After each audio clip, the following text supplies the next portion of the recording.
Welcome to another edition of the Fantasy Golf Gods. We are your host. That's Matt Jacobs, and I'm Rusty Miller. What's up, man? Not much. What's going on? Are you excited about the RBC Heritage? Yeah. Not as excited as I was about the Masters. It's just that we didn't have a tournament last week to recap, right? We just moved right on. There was something down in Georgia. I didn't hear much. Somebody won. Nobody likes, apparently. Nobody likes. We're Team Reed here. Team Reed. So the Masters. Man, that was awesome. That was an awesome Masters. It was. Everybody was there.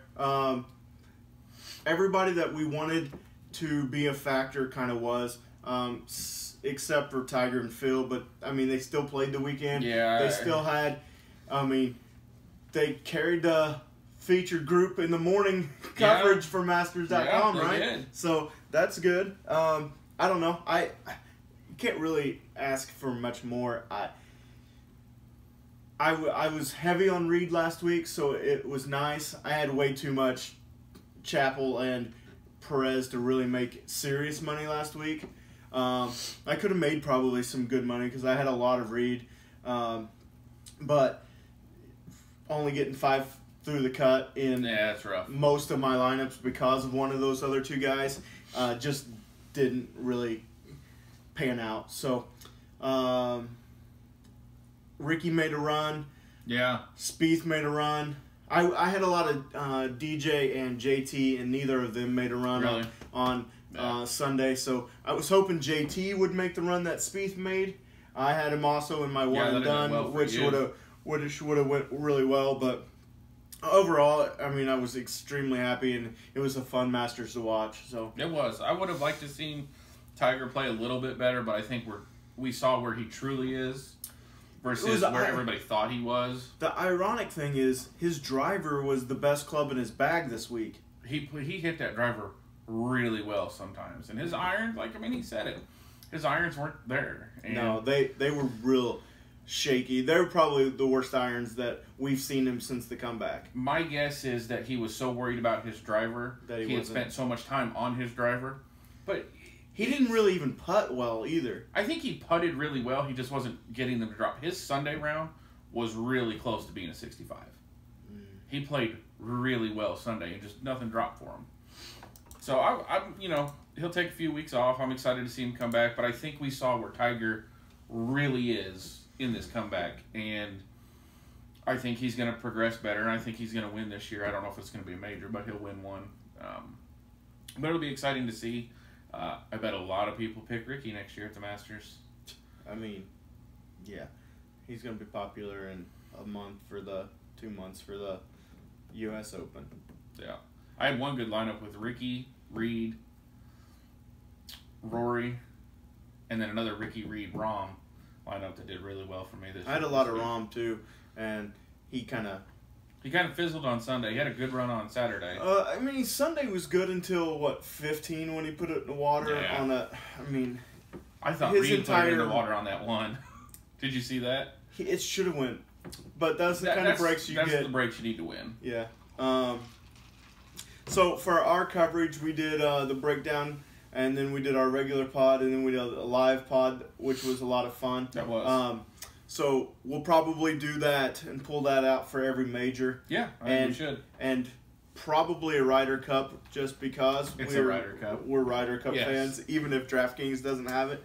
So that's what we'll probably do. We really enjoyed the live. We did it on both YouTube and Twitter. You can follow us on both at Fantasy Golf Gods. Like and subscribe. Follow us on Twitter. I think that's all of that kind of stuff. Yeah, that recaps the Masters. It was a good week for both of us. Better week for me than you, but... As always. Well, when you are the fantasy golf god, it helps. Yeah, well, that's me. So, if only in my mind. Yeah, right. All right, so we're at RBC Heritage. Harbor Town. Hilton Head, South Carolina. Yep. It's a gorgeous course. It's on the ocean. Yeah, the iconic hole is 18 coming into the lighthouse. Yeah, I actually was in the lighthouse. I have been too. I've got a selfie looking down on the course. I don't take selfies, so I don't have that. Well, we actually went on our honeymoon there to Hilton Head, and We went over and checked out the course. How long ago was that? I was married, 6, 10, so 8 years ago. 8 years ago? It'll be 8 years this year. We went a year and a half ago, I guess. Labor Day-ish. Yeah. We were down there, so. Beautiful area. I love it. It's gorgeous. So, weather-wise. Yeah, you said you got the weather. Yeah, so Thursday, Friday, and Saturday are supposed to be sunny, 75, little wind. Saturday night is supposed to get thunderstorms, and then thunderstorm and rain all day Sunday. And then the winds are going to pick up to 20 miles an hour. So that's interesting. I mean, obviously it's Tuesday morning, so it could change. It could get pushed to Monday. It could get pushed to Sunday night. And obviously, being a Sunday, there's not tee time advantages. So I'm not sure if it's going to really impact who you take, other than you might take somebody that's going to be able to play in the wind better the whole time. But my take is I'm just going to take who I like and see how it shakes out. Yeah. I mean, I can see the wind affecting them a little bit on Sunday because it's a tighter course. Par 71, 7,099, 7,100. Yeah. So if that wind gets to blowing Sunday, you might be a little hard-pressed to not possibly look at some of those guys that play. You know, if you really want to dig into it, a little bit lower ball flight to keep it out of the wind. But I'm with you. I'm going to take who I'm going to take. And if they play well, they play well Sunday. I'm hoping the weather gets pushed back. Yeah. So, like you said, it is a short course, one of the shorter courses on tour. The greens aren't overly big. They're tiny. They're not, master-esque size greens. They're really pretty small. Yep. Really a narrow course. There are some trees, but it's on the on the ocean, so there's like that swampy grass area as well. So for my stats, off the tee, strokes gained, ball striking, really want to hone in on how accurate you are, things like that. So ball striking and greens in regulation, and then still at the end of the day, you want to score, so DraftKings points as well. So mine are similar. We both have DraftKings and greens. I have strokes gained tee to green, and I have birdie or better gained. Okay. I want those guys making birdies. Yep. I can deal with a bogey or two here and there, but I can't deal with all pars. That's not going to do anything for you. Never. That's why I always put DraftKings scoring in there too. So let's get into the field then. We have 4 guys above 10,000 as always. We have the class of the field, Dustin Johnson, #1 player in the world, only one in the top 10. I don't think Paul Casey's in the top 10 in the world ranking. I think he's like 12 or 13. It doesn't matter, but he is significantly better than anybody else in the field. He's 12,000. Paul Casey's 11,300. Matt Kuchar's at 10,800 and Mark Leishman's at 10,300. What are your initial thoughts on that group? I think Dustin Johnson is a interesting play here. He's never really played the course in a PGA Tour event. Being he's from South Carolina, I think we talked a little bit. He's probably played the course. Mm-hmm. At $12,000, I think a lot of people are going to pivot off of him and go to a Casey or Kuchar start, which I like. But I have no history with Dustin here, so I don't know. And we talked a little bit earlier. I think Dustin is going to either blitz the field or finish mid-pack. So, why we're talking about Dustin, he's never played here before. Is from South Carolina, but he just became a RBC sponsored player. Yep. So that's why he's in the field. He's got, obviously, sponsorship requirements on Wednesday and things like that. So he's here for that reason. But that doesn't mean that he can't show up and win. Yeah, I mean, obviously he's the #1 golfer. But we also don't know how motivated he is to tee it up. Yeah. So it's interesting. Out of the top guys, he's going to be probably third high or lowest owned. Leishman, I think, is still going to be lower than him. Just really think so? I just don't think Leishman's ever very popular. I think Kuchar and Casey are very popular players. Kuchar has a win here and several years ago, and shocking, a shit ton of top 10s here. I mean, but it's a narrow course, it's a straight course, it's a short course. that's right up his alley. So obviously he's going to be really high owned here. The only thing that's going to keep him from being that high owned is everybody thinks that everybody's going to take him. Yeah, so they might pivot off of him. Yeah. So what about a Leishman lineup with him playing over on the European Tour a lot? Wind. He's from Australia, which is very windy. Down under. Down under. Put a shrimp on the bobby. That's awful. Yeah, don't ever do that again. But I'm either taking Dustin Johnson or fading off 4 of them. Yeah, I do have... How many lineups are you going to make this week? I'm probably only going to do 3 or 4 this week. I'm not a huge fan of right after the Masters going big. I won money. I want to sit on it for a little bit. I want to look at that bankroll. I'll do 4, maybe 5, but I've got 2 right now. I've got Dustin in one, and then the other one, I have none of these guys. And that's exactly where I'm at. I will stick to 2 lineups. I have Dustin in one, and I'm faded this whole group in one. I think we'll get to the bottom of the field, but I think it's very, very scarce down there. It's after a major, so the field is not the strongest field in the world. Weakish. Yeah, and then the bottom of it is just really pretty weak. So I don't want to go down there.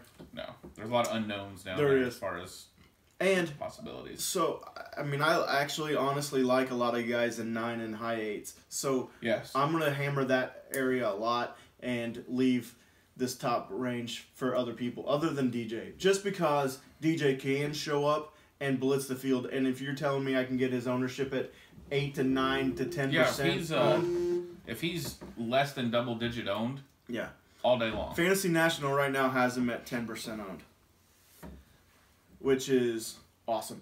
Yeah.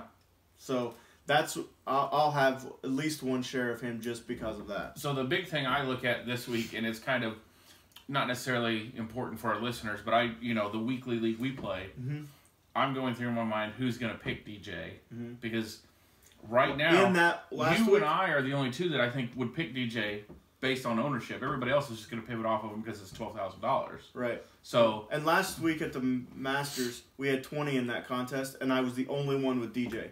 Yeah. The only one with DJ last week. I mean, it didn't end up... Yeah, it wasn't a great play, but... I mean, I ended up finishing like 5th or something. So, I mean, out of the money again. History. Where did I finish? Fuck off. Hold on. He won it. He's just being dramatic effect. That's right. By 1 point because Ricky made that birdie and made...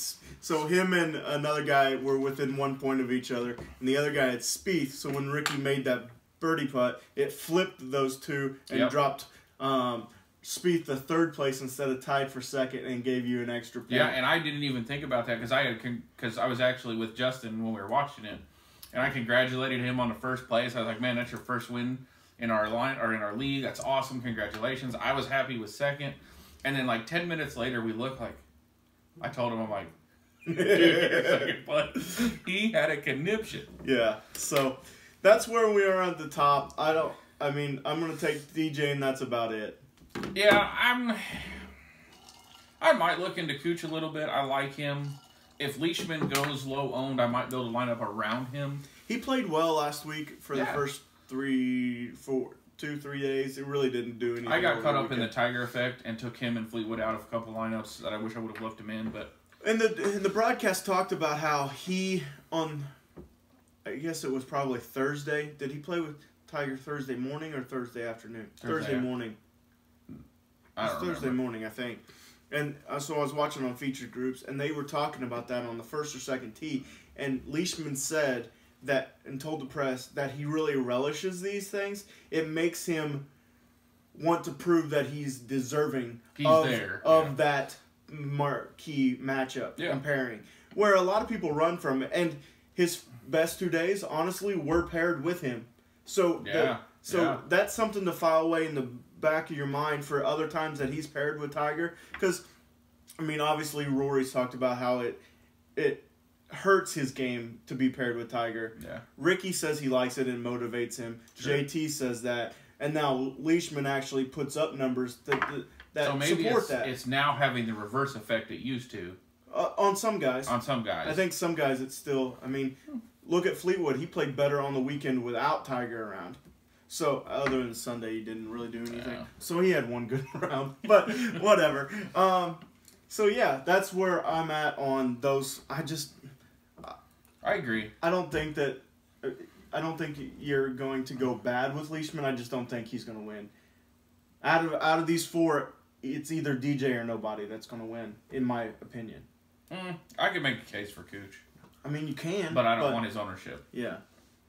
All right, let's get out of here. Okay.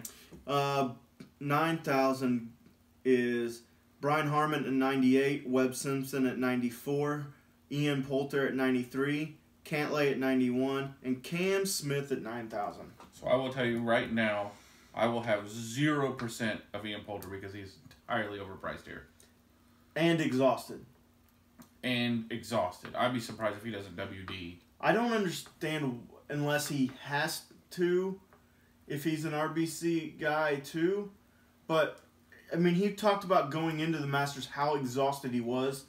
And then he played 4 rounds at the Masters. Yeah, but I wonder if he had committed prior, and this was because I know he had all the issues with his tour card and everything. Is this a prior commit where he's already committed, didn't think he was going to make the Masters? Blah, blah, but he could still have pulled out before last Friday. Yeah. So that's where I'm. Yeah, I don't think Ian Poulter. I won't have any of them. 0% of Ian Poulter. He's running hot, but I don't want any part of it. I have a unique feeling about Webb Simpson. You and everybody else. He's going to be 30% owned. Yeah, but I think he's going to win. I think he's going to do something really good here. I guest starred. You are a guest star on a soap opera. I did a guest appearance on the Bogey Free podcast with Jimmy and Matt and Evan. And Jimmy is really high on Webb Simpson and picked him to win. And looking at his ownership, he's the highest owned person in the field at the moment. So, like, it makes it an easy fade for me. I don't want any part of a chalky Webb Simpson. Unless you can pair him up with somebody else that's going to be... What's he at right now? 20%, 21%. So if you can find a 3 or 4% guy, a sneaky guy, down low... Yeah, but I can justify I don't think he's going to win, so it makes it even easier. Yeah, if you don't think he's going to win, no. But I like him. I like 2 other guys in this range a lot better, and that's Cantlay and Smith. And I'll tell you now, I'm taking Smith here. Cantlay to win it. He's my one and done. Yeah, I really think that he has the game for it. There's a narrative out there that the winners here usually play in the Masters, and a large majority of them miss the cut in the Masters. So they're coming back for revenge. Well, that or they've, their game's good enough to get in the Masters, but they didn't play well enough, and they're not exhausted from a Saturday, Sunday at Augusta. Sure. So Cantlay does fit that mold. I like Cam Smith a lot here, but he made that run and finished, T5 at the Masters? Yeah, I'm glad I went on him at late in the Masters. Webb Simpson I'm going to fade, but I think Brian Harman is a really easy play here too to start. I think he'll go over-owned or overlooked, under-owned, and this course fits him. Short hitter, accurate hitter, can putt, has good ball striking, so I think he plays really well here. Course history wise, so I don't disagree. He's got a top 10 last week. He's got another last year. He's got another top 10 in 2014. So he's played well here. Cantlay finished 3rd here last year. It's kind of his coming out party after his first big tournament finish last year. So I'm going to do in this area is I'll probably wait to submit my lineups, my actual lineup until later Wednesday and look at what projected ownership is. Because I do like Cantlay and Smith here, and I also like Harman and Simpson. Yeah. And if for some reason people start pivoting off of Simpson, and I can get Simpson over Harman, I would rather have Simpson over Harman in this one. So that's where I'm at with this one. I definitely like Cantlay and Smith. Cantlay finishes 4th in my model, too, so that's another big reason why I like him. 6th in mine. So, yeah, I think Cantlay is a no-brainer here. as well as Smith. But Smith does have the 4 rounds, so if Smith's ownership is much less than Cantley's, I'd go Smith. If Cantley's ownership is less than Smith's, Cantley all day long. Okay. I think we covered everybody in that area, so let's go down to the 8,000s. We have Luke List at 89, Tyrrell Hatton at 88, Kiz at 87, Grillo at 86, Ryan Moore at 85, Bryson at 83, Kevin Na at 82, Hadwin at 81, and Jim Furyk at 8,000. Jim Furyk for the W. Nope. No. So I see one guy I like here.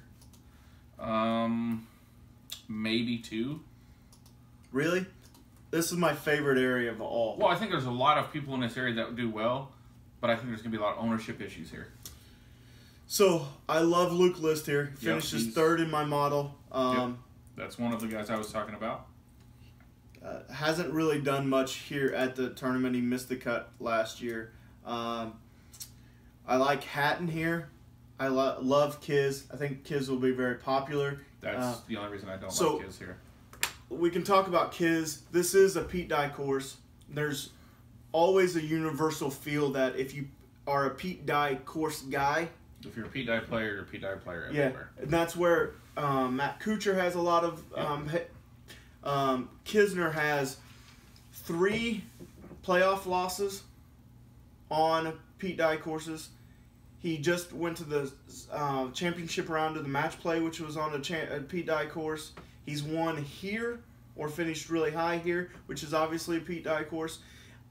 He has a lot of Pete Dye history that shows that he is a Pete Dye guy. And just thinking about the field, again, short, accurate ball strikers that can putt, that's Kisner to a T.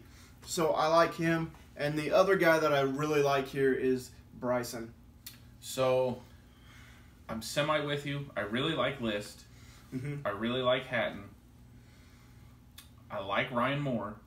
I don't like Ryan Moore, but I like DeChambeau, but not at this price. And I like Kiz, but I think he's going to be too high owned.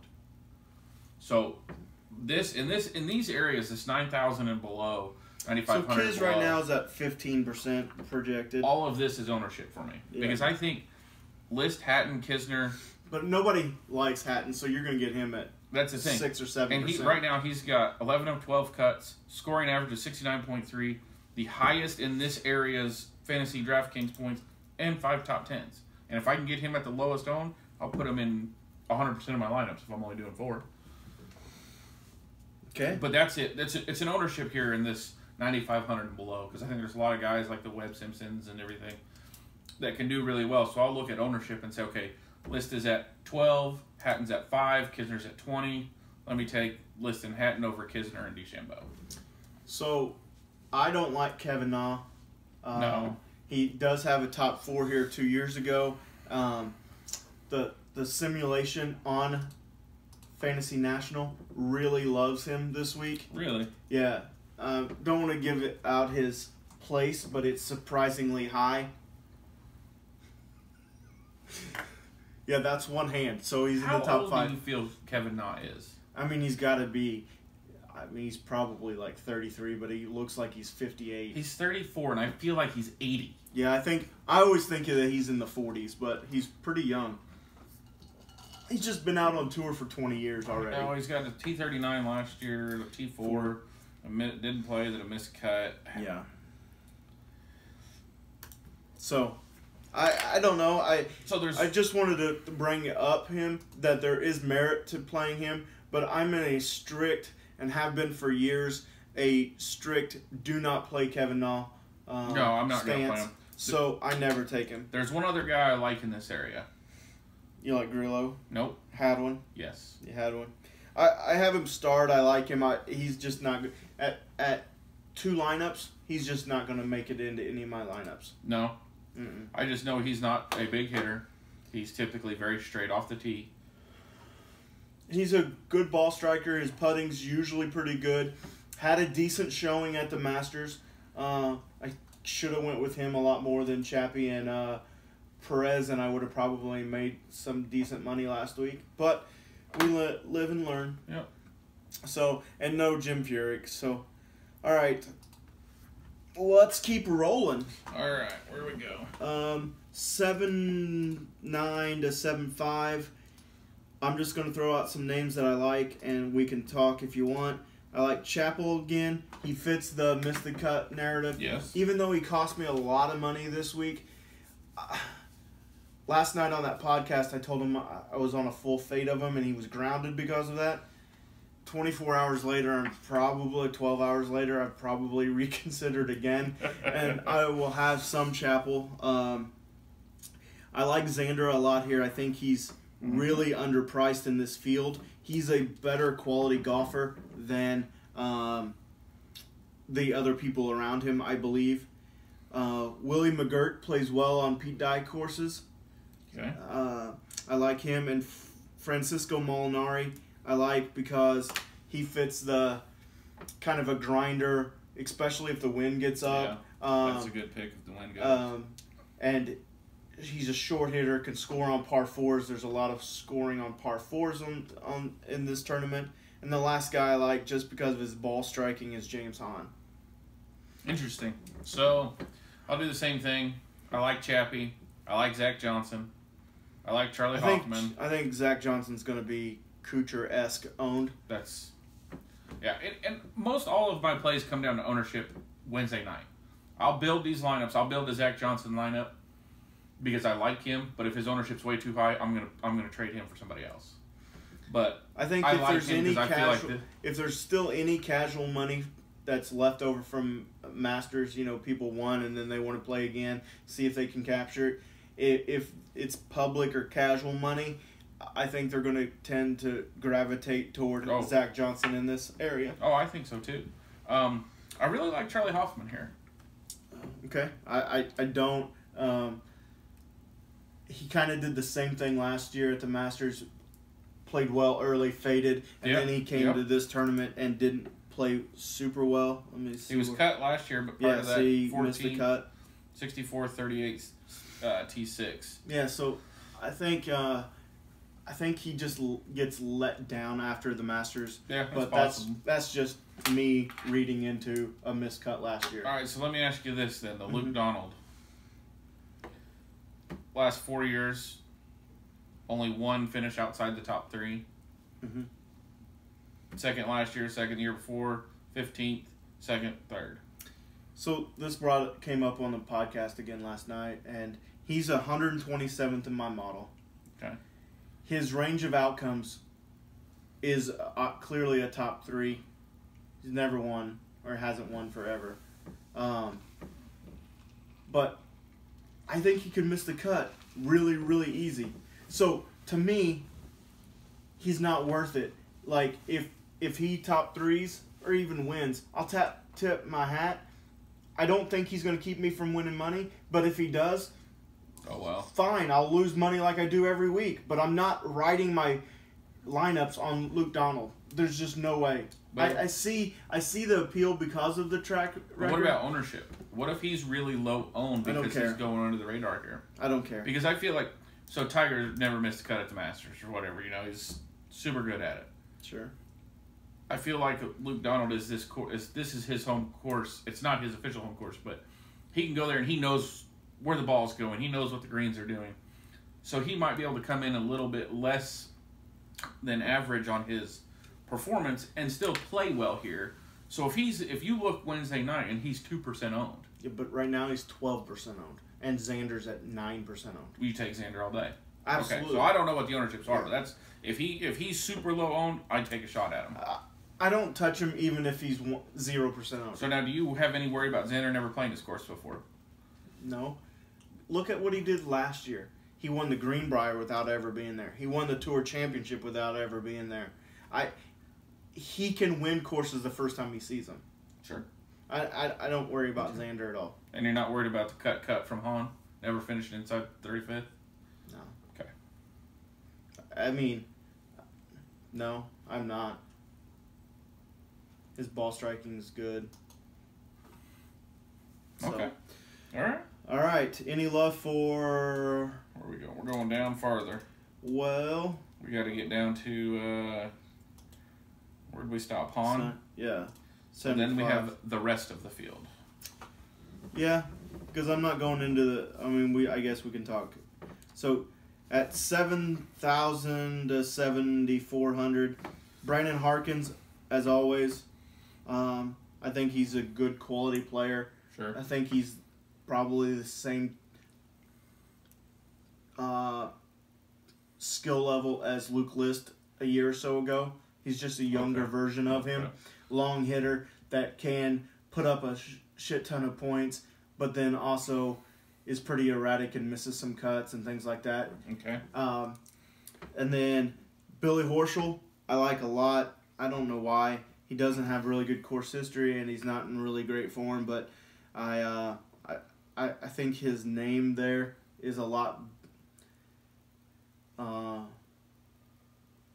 has a lot more clout than some of the other names around him. And then Austin Cook at 7,200 fits the missed cut. I like Austin Cook. I like Austin Cook a lot. And then Fatelli and Ollie Schneiderjans and Siwoo Kim. So Siwoo is a Pete Dye guy. One on the players. I like Siwoo a lot here. I'm just afraid his ownership's going to be too high. Think? I don't. It's possible. I don't know. It never is, but maybe. But Fratelli is really intriguing to me. So I'm going to watch his ownership a lot. And I have a feeling... He hasn't been very highly owned. Fratelli? Yeah, no, earlier in it, so far this year since he's been out. But right now, Fratelli's projected ownership is 2%, and Siwoo Kim's is 6.7. So I can take But Ollie is at 13.2, so Ollie's by far the most owned down here. So I have that. You have that feeling for Horschel. I have that feeling for Snedeker here.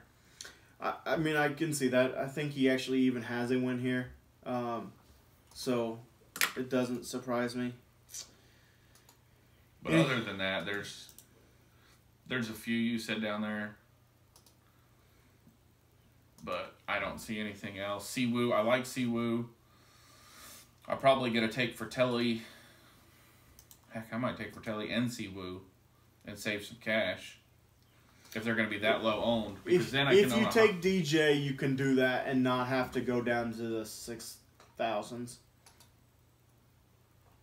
Yeah, that's a good point. Because once we get down, so below 6,000, there's literally hold on, what about Sink? What do you think, Sink? I don't like Sink this week. You don't like Sink here? I can't get back on board. I mean, he played really well and made a lot of cuts. I just don't think.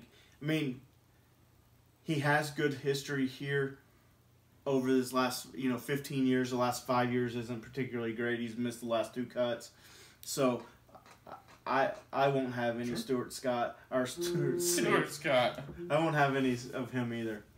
But, so down in the 69s and 68s, there's 3 golfers that I would even entertain using. Robert Garrigus, Van Aswagen, and Corey Connors. So I could deal with Corey Connors. Corey Connors, bucked his head at, Valspar, and then went down to Punta Cana and finished in the top 5 down there, too. So he's playing pretty well. I like him at 68. If I had to go down below 6,000, he would be my first pick down here. What about Varner? 11 of 15 cuts, 1 top 10 at 6,700. Nah, it's too early in the year. He always plays well later in the year when he has to, play well to keep playing. Or this is, I don't want to go down this far, but Tom Hogue. I mean, he's almost at the bottom. Yeah. I mean, I'm not going down there, but if you needed to, go right ahead. Because, I mean, I feel like he's somebody he's going to make the cut, I feel, but I don't know if he's going to do much more than that. But at 6,500, man, that'd be a great cut maker right there at 65. That saves you a lot of cash. I could see Scott Brown do. Scott Brown was another one I was looking at. Make a cut here and do something. So, but other than that, I'm not going down here. So, tell me your core. Well, my core has morphed 17 different times. Yep, and it will. But right now, I'm going Austin Cook. Yep. Fratelli. Yep. Siwoo. Yep. DJ. Okay. Do you know what you have left? 8,000 a player. Okay. That's clearly a stars and scrubs. Yes. I'm going way more balanced than that. Mine's Cantlay, DeChambeau, Xander, and Francisco Molinari. And you have 8,700 left. Very nice. You could get 2 more in that same area. Yes. Yes, you could. So that's where I like I said, we'll recap some of the other ones. So those are my core, but I love Kisner and Luke List and Cam Smith, all in that area as well. Yeah. So getting as many of those players that I think could be at the top of the leaderboard versus potentially DJ winning it and these guys top 20ing it is where my thought process is this week. My money's going to ride on DJ winning. Okay. Going out and blitzing the field. Yeah. So is he your pick to win? No, because it's a simple pick there, I think. He's probably favorited by like 10% or... he's 9-1, which is ironic because at the Masters he went off at 10-1 in the Masters field with everybody else. And then this field's clearly not as strong, but it's only 9-1 right now. Yeah, I don't know. So I'm going to go out on a limb and say my pick to win it is Webb Simpson. I hate that pick, but I hope he does not win. My pick to win it, I told you earlier, is Cantlay. I'm not changing that. So,